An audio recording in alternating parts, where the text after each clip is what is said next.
پاکستانیوں ایک سیاسی جماعت کی جانب سے 6 ماہ کی حاملہ خاتون جمائمہ خان پر پاکستان کے صوبہ پنجاب میں ٹائل چوری کا مقدمہ درج کروایا گیا تھا۔ یہ معلومات ہماری عمر کے لوگ تو جانتے ہیں، شاید نوجوانوں کے لیے نئی ہو۔ پھر اس کے بعد جمائمہ خان اور قیدی کے درمیان اس بات پر علیحدگی ہو گئی تھی، یعنی عمران خان اور جمائمہ کے درمیان، اور علیحدگی کی وجہ قیدی کی اہلیہ یہ ملک چھوڑ کر برطانیہ منتقل ہونے پر بضد تھی۔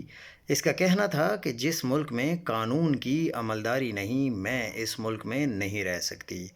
قیدی کا کہنا تھا، میرا جینا مرنا پاکستان کے لیے ہے۔ جب جمائمہ خان پر یہ مقدمہ درج ہوا، اس وقت ابھی عمران خان کو اپنی جماعت کی بنیاد رکھے ہوئے صرف 1 سال ہوا تھا۔